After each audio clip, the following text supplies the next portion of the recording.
안녕하세요. 오늘 왔어.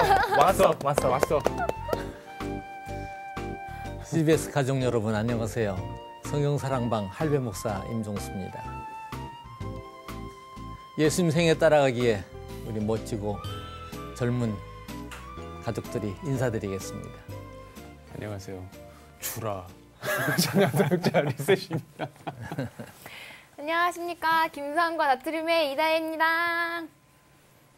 안녕하세요. 제이미스 돈수입니다. 반갑습니다.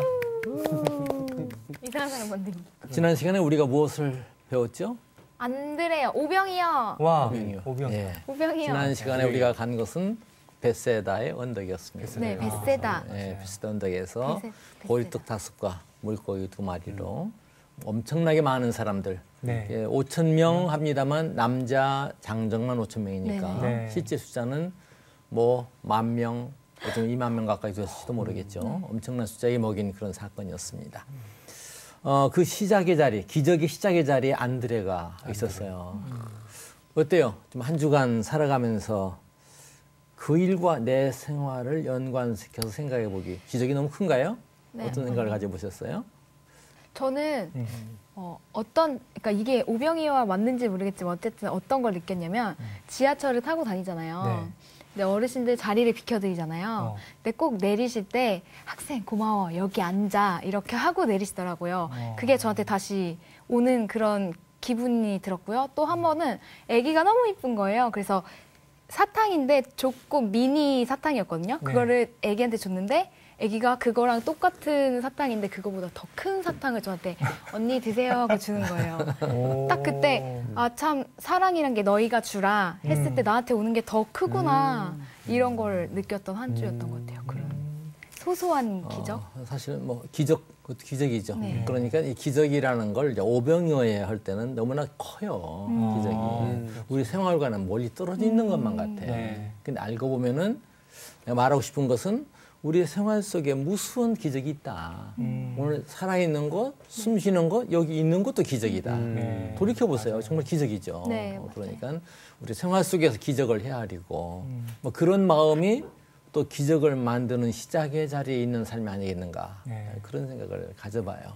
자, 오늘 공부 들어갈 터인데 오늘은 마가복음에서는 헬라인 수로보니게 여인 그렇게 소개되어 있고 마태복음에서는 가나안 여인이라고 소개되어 있는 한 여인 절실한 기도 그런 주제로 삼아서 공부하도록 하겠습니다. 문을 열겠습니다.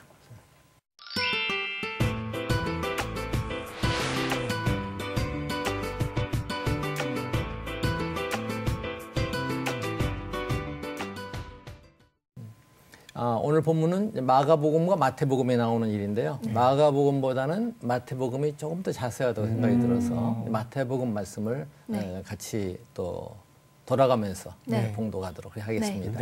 마태복음 15장 21절에서 28절까지. 먼저 21절 할배 목사가 봉독하겠습니다.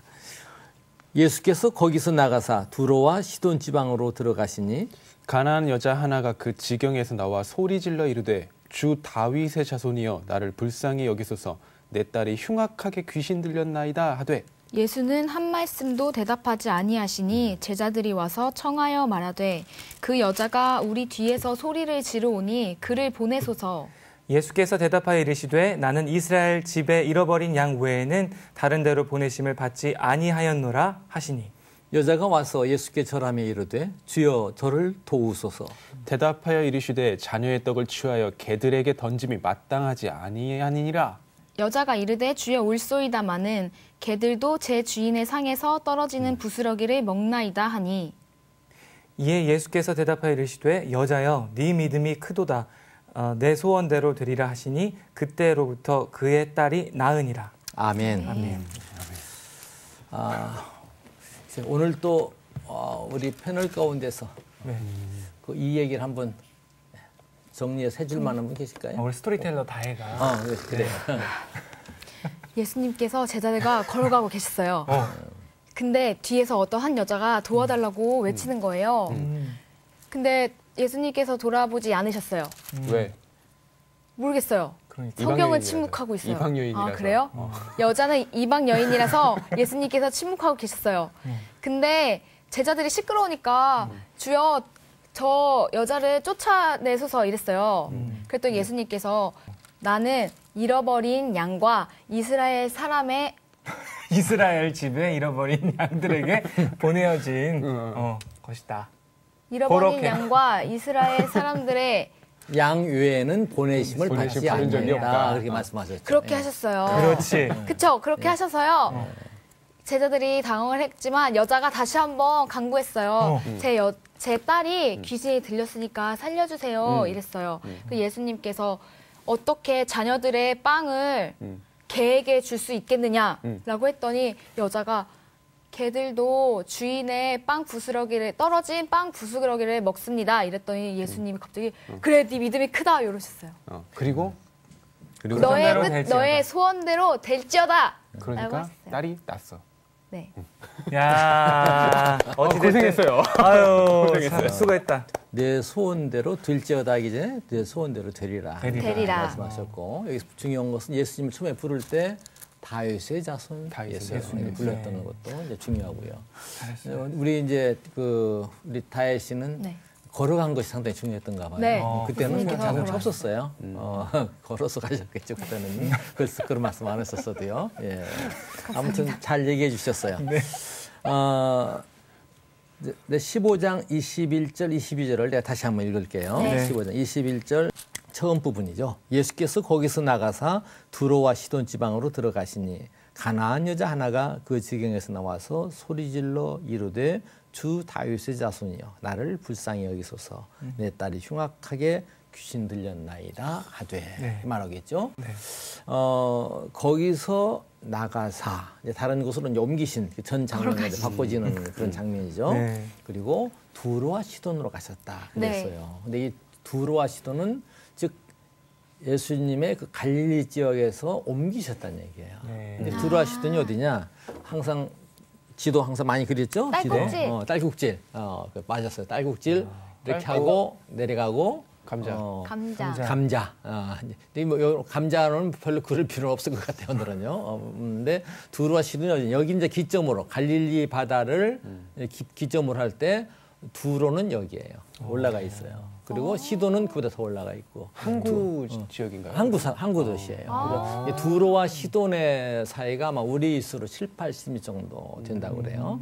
그 구약에 나오는 사렙다 과부 나오죠. 네. 사렙다 과부 지역이 가운데 있죠. 여기쯤에 사렙다 지역으로 알려져 있어요. 그러니까 여기는 유대 지역이 아니라 이방인들의 지역이에요. 오늘로 말하자면 여기가 레바논 지역이에요. 레바논. 예. 그 당시에 이제 페니키아, 베니게라고 이제 불렀던 이제 그런 지역이죠. 거기까지 예수 올라가셨으니까 예수님께서는 유대 지경을 떠나서 이방으로 가셨다 하는 얘기예요. 중요한 것은 여기 이제 이 마가복음에는 이 사람이 이제 헬라인이었다. 수로보니게도 이 베니게라는 말, 페니키아라는 말 나온 말이에요. 그런데 이제 이 베니게가 이집트 지역에도 있어요.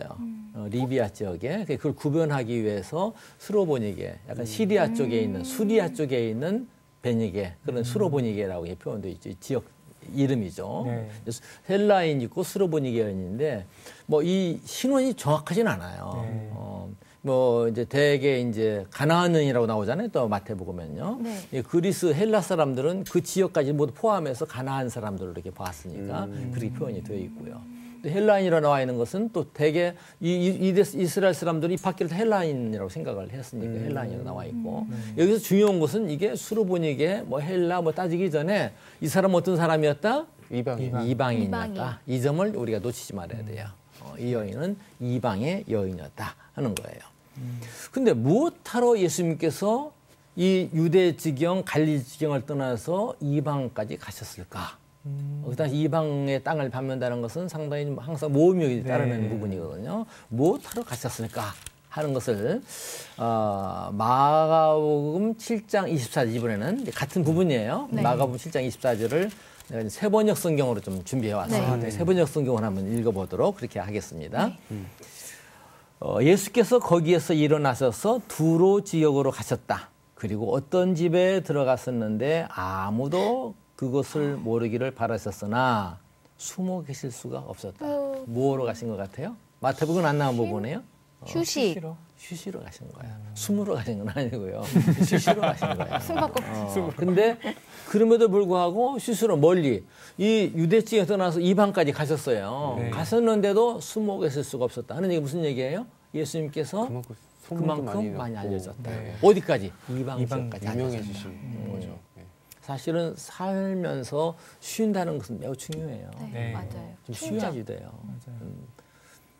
뭐 사람이 바쁘다 보면은 자꾸만 이렇게 잃어버릴 때가 많아요. 맞아요. 이게 쉬어서 하나님께서 안식일을 만든 개념도 첫째 중요한 것은 쉼을 주시기 위한 것이었어요. 우리 때에 따라서 쉬는 생활, 이것도 지혜로운 생활 중에 하나다. 놓쳐서는 안 될 일이죠. 근데 주님께서는 그나마 쉬실 수가 없었어요. 그만큼 그 주변에서 많은 사람들이 주님을 요구했다는 얘기죠. 계속 주님- 따라다니고 막. 네. 주님께서 그렇게 바쁘셨을 만큼 나도 주님을 요구하는가? 그렇게 주님을 요구하는 생활을 했으면 좋겠어요. 네. 주님은 이제 바쁘셔도 하나님께서 그러니까요. 바쁘셔도 정당하게 요구할 만한 내용을 요구했으면 네. 좋겠다 그런 생각을 가져요. 네. 자 오늘 본문을 우리가 좀 한 절씩 아까 내가 세번역 성경으로 준비했다고 그랬죠? 네. 세번역 성경으로 읽어가면서 네. 내 성경은 이제 세번역도 나오는 성경이에요. 와. 예, 대준전. 우리 성서공회 잘 만들어 주셨어요. 대조 성경. 그래서 세번역과 개정이 같이 나오는 그런 성경입니다. 22절을 한번 읽어보도록 하겠습니다. 여기 본문에 나오는 대로 세번역으로 15장 22절. 마침 가나안 여자 한 사람이 그 지방에서 나와서 외쳐 말하였다. 다윗의 자손이신 주님, 나를 불쌍히 여겨 주십시오. 내 딸이 귀신이 들려 괴로워하고 있습니다. 누구로 찾았어요? 다윗의 자손 주님. 즉 다윗의 자손이라는 얘기는 무슨 얘기냐고 하면은 메시아시라는 얘기예요. 구세주로 오신 분. 이 사람은 이방의 여인이에요. 이방의 여인임에도 불구하고 그 유대의 그 교리적인 상식, 그들의 기단, 열망하는 바를 이 사람이 인지하고 있었다는 사실이고 소문에 들었을지 어떤 경로로 들었을지는 모르겠어요. 역시 성경은 침묵하고 있으니까. 근데 그 다윗의 자손, 저 메시아여 나를 좀 불쌍히 여겨주십시오. 내 딸이 좀 귀신 들렸습니다. 너무나 불쌍합니다. 그런 얘기죠. 네. 그러니까 괴로우니까 내 딸을 좀 구해 주십시오. 하고 다가오는 것이죠. 내가 보기에 이 여인이 교리적인 사람은 아니라고 봐요. 네. 근데 오늘날 너무나 한국 교회가 너무나 교리적인 것, 그건 좀 문제라고 생각이 들어요. 어쩌면 이 사람은 깊이 알진 못했어요. 교리적으로 뭐 시험에 합격할 만큼 신학 시험에 합격할 만큼 수준은 아니에요. 근데 예수님을 볼 때 메시아로 자기는 받아들였다는 것이죠. 네. 그리고 그 예수님께 호소했다는 얘기죠. 나가서 자기 딸 낳기를 호소했다는 얘기죠. 누구를 위해? 자기 딸을 위해서. 네. 이 시대의 어머니들도 그랬으면 참 좋겠어요. 저는 어때 어린아이들을, 난 어린이 교회로 시작한 사람이니까 이제 보면 부모님들이 자식을 참 사랑하긴 사랑하죠. 지나치게 사랑하죠. 어느 면에서는. 지나치게 사랑하는 것이 사회적으로 문제가 일어나는 가정들도 많이 있고요. 특히 이제 있는 가정들에서 그런 일들이 좀 많이 일어나는 것 같아요. 네. 이게 무슨 얘기인고 하니 부모들이 자녀들을 제대로 지도하지 못했다. 아이들에게 심어야 할 참된 가치관보다 세상의 가치관을 심는데 너무도 부지런했다. 근데 교회 안에서 보면은 교우들도 마찬가지인 것 같아. 네. 교회에다가 뭐 일주일에 몇 시간이에요? 168시간인가요? 네. 1시간쯤 맡기고 신앙교육 다 된 걸로 착각해요. 신앙교육의 본질적인 자리는 교회예요. 내 아이 귀신 안 들렸어. 그러려니 모르겠어요. 근데 객관적으로 보면은 귀신 들린 아이처럼 자란 아이들이 많아요. 이건 세상에 그만큼 취해 있다는 그런 얘기죠. 네. 그러니까 오늘 이 여인, 귀신 들린 딸을 가지고 주님께 나와서 호소한 것처럼 오늘 이 시대 어머니, 아버지들이 오늘 또 여기 세 분도 나중에 결혼해서 자녀를 아멘. 두면 아멘. 아멘. 정말로 내 아이를 바로 기르겠다는 주 안에서 참된 가치관을 심어야 되겠다는 그런 아멘. 열망이 네. 오늘 이 시대 부모들에게 아멘. 필요하다는 생각이에요. 그리고 그런 과정이 이 여인에게도 도움이 되는 것이죠. 하나의 신앙의 동기가 됐다는 네, 거예요. 맞아요. 그렇죠? 네. 네. 사실 우리가 생활하면서 어떤 어려움, 시련에 부딪히는 것 같지만은 그것이 신앙의 동기가 되는 일들이 상당히 많이 있어요. 네. 그렇잖아요. 네. 자, 이렇게 여인이 나와서 호소했는데 예수님께서는 어떻게 하셨는가? 23절 말씀을 또 세 번역으로 한번 제가 읽어보도록 하겠습니다. 그러나 예수께서는 한마디도 대답하지 않으셨다. 그때 제자들이 다가와서 예수께 간청하였다. 저 여자가 우리 뒤에서 외치고 있으니 그를 안심시켜 떠나보내 주십시오. 안심시켜 떠나보내라고 한 거예요? 네, 그게 좀 의문이죠? 네. 의문이죠. 쫓아보내라고. 사실은 그런 의문이 있을 것 같은데 다른 버전을 좀 가져갔어요. 그러니까 우리 번역들, 우리 성경 가운데서 여러 번역들이 많이 있어요. 될 수 있으면은 찾아봤으면 좋겠어요. 네. 왜냐고 하면 우리가 원어를 그대로 접촉한다는 건 어려워요. 네. 우리가 외국 사람들이 쓴 시를 읽잖아요. 번역된 거. 번역된 시에서 그 시인의 작가의 그 감성을 그대로 느낀다는 건 매우 힘들어요. 네. 성경도 마찬가지예요. 우리 언어가 아니니까 언어의 감성을 얻으려면은 여러 번역을 참고하는, 영어에도 여러 버전이 나와 있고 네. 우리 한글 버전도 여러 가지 네. 나와 있어요. 근데 여기 안심시켜서 보내주십시오 할 때는 약간 좀 그 혼란해질 수가 있어요. 근데 다른 버전들을 찾아봤어요. 찾아보니 뭐라고 써 있는 거 아니? 귀찮아 죽겠습니다. 이렇게 쓴 것도 쫓아버리십시오. 그렇게 나온 부분도 있고요. 소리 지르며 쫓아오니까 돌려보내주십시오. 그렇게 나와 있는 부분도 있어요. 귀찮아 죽겠습니다. 안심이란 말은 조금 이렇게 착각을 일으키는 부분인 것 같아요. 분명히 다른 버전들의 말이 더 오히려 그 원어의 그 주님의 감정에 접근하지 않았을까. 그럼 이거네요. 진정시켜서 돌려보내라고. 그런 뜻으로만 이해하면 되겠죠. 진정시키라고. 릴렉스. 이거는 귀찮기는 귀찮다는 귀찮으니까. 의미가 들어있는데 안심이란 말이 우리가 평상시에 느끼는 감정이 이 번역은 좀 약간 좀 글쎄요. 걱정하는 언어 것 실력이 없는 사람 이런 말하기 민망하지만은 조금 이 세 번역이 이런 부분은 나중에 좀 손질 좀 해줬으면 좋겠다 하는 생각이 좀 들어요. 감정이입이 참 잘한 건 사실입니다. 아무튼 여기서 두 가지 생각할 수 있는 것은 이 제자들의 태도하고 또 하나는 예수님께 침묵했다는 사실이에요. 네, 왜 침묵하셨을까? 왜 침묵하셨을까? 생각나는 거 있어요? 왜 침묵하셨을까? 그냥 앞에 우리 오병이어 저번 주에 배웠잖아요. 근데 오병이어가 끝나고 와서 성경 뭐 15장 보면은 또 막 언쟁들도 있었고 그래서 쉬시러 오셨기 때문에 제자들도 그렇고 예수님도 그렇고 너무 피곤한 거야. 너무 피곤해서 나도 정말 귀찮은 일. 네, 그것도 귀찮던 거야. 다 모두 정말 나도 지치셔서 그러지 않았을까요? 글쎄요. 아무튼 이 왜 침묵했는가에 대해서는 이 성경 역시 또 침묵하고 있습니다. 이게 우리가 이제 그 상상의 날개를 펼 네. 수밖에 없는데 상상의 날개를 이제 가능하면 저는 긍정적으로 펴보고 네. 그리고 여기에 너무나 집착해서는 안 된다 그런 네. 생각이에요. 난 우선 생각하기를 첫째 그 여인의 마음을 읽으시는 침묵이 아니겠는가 네. 그런 생각이 들었어요. 침묵. 예수님께서 부자 청년이 찾아왔을 때도 맨 처음 이 공부할 때 보여드렸죠. 하이니 호프만의 그림 예수님께 측은한 눈으로 바라보시는 측은한 눈, 불쌍히 긍휼히 여기는 마음으로 그 여인을 바라보면서 여인의 마음을 읽으시는 부분이 아니었겠는가. 예수님은 뭐 관심을 가지셨을 거예요. 네. 이 여인에게 어떻게 처방해야 되는가.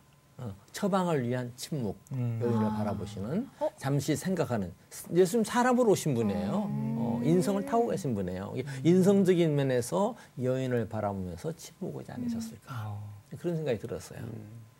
또 한 가지는 여인의 마음을 읽으실 뿐만 아니라 예수님은 이 제자들의 마음도 읽으셨겠죠. 맞아요. 야, 이 제자들에게는 어떻게 처방할까? 이방인이라고 무조건 괄시하고 내치고 네. 그래서 귀찮으니까 돌려보냈어요. 이런 마음을 이미 예수 읽으셨을 거예요. 네. 이 제자들에게는 어떤 처방이 필요할까? 이 여인에게는 어떤 처방이 필요할까? 그런 침묵이 아니었을까? 나는 그렇게 생각을 해봤어요. 네. 믿으라는 요소는 아니에요. 성경을 이해할 때 나도 우리가 그렇게 좀 귀찮으니라. 접근할 필요가 있다 하는 그런 얘기죠. 네. 그 다음 장으로 넘어가도록 하죠. 네. 15장 24절에서 26절까지를 네. 역시 또 세번역 성경으로 읽도록 하겠습니다. 네.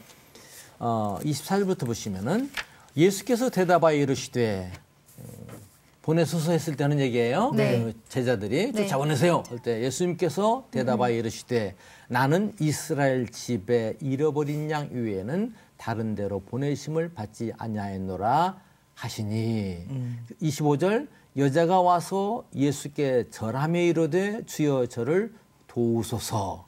그러니까 26절 예수님께서 대답하여 이르시되 자녀의 떡을 취하여 개들에게 던짐이 마땅하지 아니하니라. 즉 침묵하시는 예수님께서 드디어 말씀하셨어요.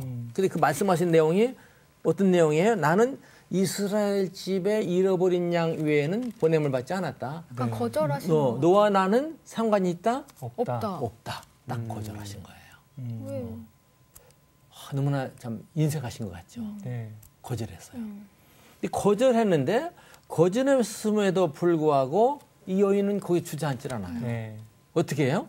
다시 와서. 한번. 다시. 또. 그때는 무릎을 무릎 꿇고 꿇고. 엎드려서 네. 무릎 꿇고 엎드려서 다시 간청해서 주님 저를 좀 도와주세요. 아까 우리 다혜 씨가 얘기할 때는 거기다가 우리 아이가 귀신 들렸으면 또 리바이벌 앞에 있는 그래서 네. 지원했어요. 여기서는 그렇게 말을 안 한 것 같아요. 주님 도와주소서. 저를 좀 도와주세요. 도와주소서. 도와주세요. 그러니까 예수님께 더 끔찍한 말씀 하시는 거야. 그러니까요. 자녀들에게 냉정하셨어요. 줘야 될 빵을 걔. 걔들에게 주는 것은 옳지 않다. 네. 철저하게 거부하신 거예요.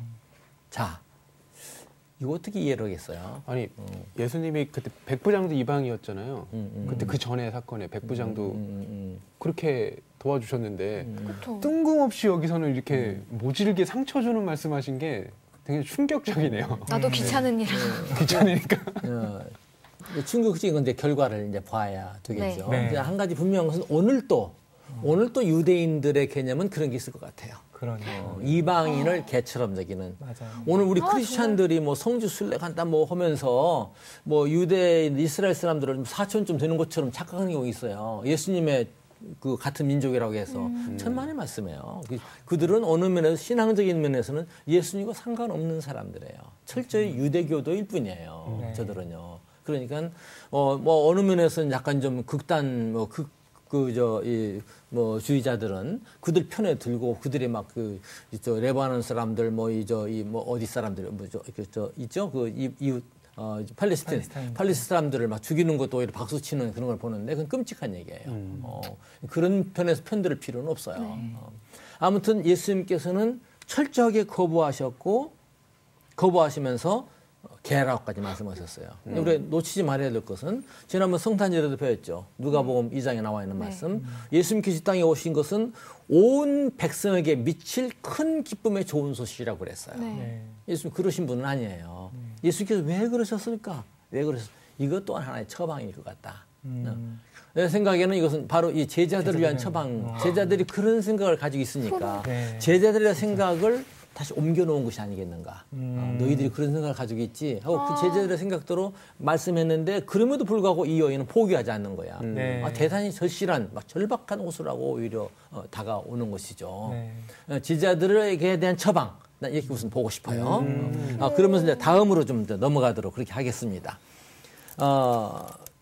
15장 27절 말씀을 네. 다시 또 세 번역을 읽겠습니다. 여자가 이르되 주여 올소이다마는 개들도 제 주인의 상에서 떨어지는 부스러기를 먹나이다. 철저하죠. 네. 개들도 주인의 상에 떨어지는 부스러기 먹지 않습니까? 예, 개라고 해도 좋습니다. 하고 나가는 것이죠. 대단한 딸을 위해서. 여인입니다. 이 여인이 뭐가 있었느냐. 여인은 자기 딸을 그렇게도 절실히 사랑하는 여인이에요. 그리고 그 사랑을 하되 바로 사랑하는 그냥 버릇 나빠지게 사랑하는 사랑이 아니고 오늘 그런 사랑이 너무도 많아요. 네. 바른 가치관 안에서 바로 사랑하는 사람이에요. 그리고 이 여인은 분명히 딸의 불행을 자신의 불행으로 알고 나가는 그런 어머니 정신, 분명 어머니 정신으로 나간 사람이죠. 그리고 이 여인은 그러면서도 믿음의 사람이에요. 그러니까 이분이라면 분명히 우리 딸의 문제를 해결해 줄 수 있을 거야. 그러므로 끈질긴 믿음으로 전폭적으로 신뢰하면서 여인은 주님께 매달렸다. 네. 그리고 그렇게 소망을 둔 이게 사랑과 믿음과 믿음과 소망의 사람이었다. 그 매달리는 사람이었다. 이렇게 이제 보는 것이죠. 그래서 결국은 예수님께서는 이 사건을 통해서 여인의 신앙을 더욱 성숙하게 했고 네. 때에 따라 이렇게 어떤 시련이 온다, 시험이 온다, 믿는 이들은 그걸 소화하면은 성숙의 단계가 돼요. 네. 세상의 말도 그렇잖아요. 고진감래. 아. 괴로운 일이 결국은 단 것을 얻는 길이 된다. 괴로움과 그럼 진력하다 보면 그런 것처럼 이 시련을 통해서 이 여인은 신앙의 성숙한 과정에 이르렀다. 이제 네. 이렇게 볼 수가 있는 것이죠. 또 예수님께서는 이 여인을 궁극적으로 처방해 주면서 뭡니까? 나중에 그렇게 하니까 주님께 막 선언하잖아요. 네. 딸아, 내 믿음이 너를 구원했다 하는 그런 말씀처럼 네. 말씀하시기를 여자여 참으로 내 믿음이 크도다. 내 기뻐하셨어요. 소원대로 되리라. 그 순간 치료를 받게 되는 것이죠. 네. 그러니까 이 처방을 통해서 예수님이 어떻게 쓰는가? 제자들에게는 이방의 벽을 허는 그렇다 이방의 벽이 결국 헐어진 것은 아니에요. 알고 보면은. 네, 맞아요. 나중에 그 후에 기사 보면 이 베드로 사도가 사도행전 10장에 그런 거 나오죠. 고넬료 집에 파견되기 전에 기도하는데 하늘에서 보자기가 내려오고 여러 가지 네발된 짐승에다가 기는 거, 뱀 같은 것이겠죠. 날짐승 먹어서는 안 되는 부정한 것들이 내려오는 거예요. 근데 먹어라 하는 것이죠. 고넬 집에 가면서 깨닫는 것 같습니다만 베드로 바로 깨졌냐? 아니에요. 나중에 갈라디아서 또 나가보면은 바울 사도가 베드로 개발을 꾸짖어요. 너 외식하느냐? 이방인으로 먹다가서는 누가 보니까 안 먹은 저 심딱대는 것 때문에 꼰난다는 거 나와요. 그러니까 예수님께서 이 제자들의 이런 이방 선민의식의 고정관념을 깨려고 부단히 처방하셨다. 이렇게 볼 수가 있는 것이죠. 그리고 결국은 이 과정을 통해서 여인은 또 응답을 받은 것이죠. 어떻게? 예수님 가시지 않았음에도 불구하고 선언을 통하여서 기도 응답이에요. 근데 오늘 우리 신앙인들도 그런 기도 좀 생각해 봐야 되겠어요. 응답되는 그런 기도. 응답되는 기도는 어떤 거예요? 꼭 누구한테 안수만 받아야 돼요? 아니요. 그거 아니에요. 여는 중요한 것은 물론 그 안수 받는 것도요. 안수 받는 것도 그런 절박한 믿음으로 나아가니까 그 물리적인 효험이 아니라 그 열방을 보고 응답해 주시는 것이라 볼 수 있어요. 믿음을 보고. 이거는 궁극적으로 주님을 바라보면서 우리 기도. 뭔 기도? 내가 하는 기도. 나를 쏟아드리는 그런 기도. 긴 기도, 짧은 기도 상관없어요. 사실은 뭐 어느 사람은 뭐 길게 기도할 필요 뭐 있냐 하는데 기도가 길어진다는 것은 그만큼 열망이 깊다는 얘기예요. 반복하는 거 반복한다고 중언부원은 아니라 봐요. 마음이 묻어있지 아니한 기도가 중언부원이지 마음이 묻어있지 않은 어떤 주소를 자꾸 외우는 것이 중언부원이지 반복하는 것도 그만큼 열망, 절실하기 때문에 하는 것이죠. 이 여인으로부터 우리는 그런 절박한 기도를 볼 수 있지 않겠나 그렇게 봐요. 그만큼 절실하게 기도를 했고요. 오늘 우리가 기도하되 그런 기도 그런 기도가 어떤 기도가 돼요? 공간을 초월해서 역사하시는 놀라운 능력을 체험할 수 있다 하는 점이죠. 놓치지 말아야 될 그런 점 중 하나인 것입니다. 어떻게 살아야 되겠어요? 저는 원합니다. 저를 포함해서 우리 모두가 또 우리 시청자 여러분 모두가 기도하면서 살아가기. 뭐냐면 우리의 한 걸음 한 걸음이 주님과 상관 있는 삶을 산다는 것이죠. 하나님 앞에서 누구나 이방인이에요. 예수 그리스도로 말미암아 그의 친자가 되는 것이죠. 이방인이기 때문에 응답받을 자격 없어요. 그러나 때에 따라 우리가 주님께 나아갈 때 어떤 장애를 통해서 나갈지라도 그 과정을 통해서 성숙하게 해주시는 것이죠. 어쩌면 이 여인에게 주님께서는 처음부터 거절할 뜻은 없으셨을 거예요. 그렇지만 이 여인에게 가장 적절한 처방을 이 주님께서는 하셨다. 그렇게 보고 싶어요. 그래서 다윗의 자손 예수의 할 때 이 여인은 벌써 이방인의 자리에서 선민의 자리로 옮겼다 하는 것이죠. 우리는 어떻게 예수 그리스도의 이름으로 세례를 받음으로 말미암아 그리스도와 합한 자가 되는 것이죠. 세례 받는 건 합한 자가 되는 거예요. 그와 더불어 합하여서 죽고 그와 더불어 다시금 살아나는 합한 자가 되는 것이죠. 그리고 그렇게 되고 나면 갈라디아서 뭐라고 말해요? 유대인이나 헬라인이나 남자나 여자나 종이나 자유인이나 다 그리스도 안에서 하나다 이렇게 말씀하고 그런 특권을 부여하고 있는 것이죠. 갈라디아서 3장 29절에 보면 네가 그리스도에게 속한 자면 곧 아브라함의 자손이요 약속대로 유업을 이을 자니라. 아브라함 복의 근원이라고 하잖아요. 생명이 복의 근원이거든요. 오늘 우리는 그 유업을 이어받았고 그 특권을 행사할 사명을 가지고 있는 것이죠. 어떤 삶을 살 때 우리가 한 걸음 한 걸음 기도의 삶을 살 때 나의 기도는 어떤 기도인가 한번 생각해 보세요. 그냥 스쳐가는 기도가 아닌가. 난 잊지 못하는 것이 지금 돌아가신 노 목사님이신데 상당히 오래되신 한 20년 뭐 10여 년 전에 돌아가셨나요? 어느 목사님이 그런 얘기를 해요. 나와 얘기하는 가운데 기도할 때는 한이 어린 기도를 해라. 한이 어린 기도를 해라. 그만큼 마음에 미친 스쳐 지나가는 기도가 아니라 그런 기도를 드림으로 말미암아 우리 한 걸음 한 걸음의 삶이 주님과 상관 있는 삶이 되었으면 참 좋겠습니다. 기도하죠. 하나님 아버지 산다는 것이 쉽지 않죠. 때로는 많은 어려움에 부딪힙니다. 하지만 어떤 상황 가운데서든지 주님 앞에 나아가고 절박한 기도를 통해 저희들의 삶이 한 걸음 한 걸음이 주님과 상관이 있는 삶이 되었으면 참 좋겠습니다.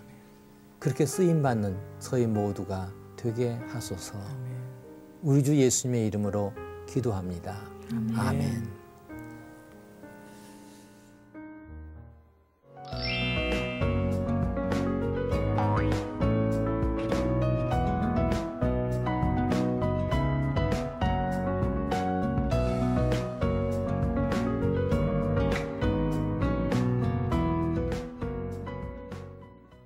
성경 사랑방 가족 여러분, 기도가 우리의 삶이 걸음이 되었으면 참 좋겠습니다.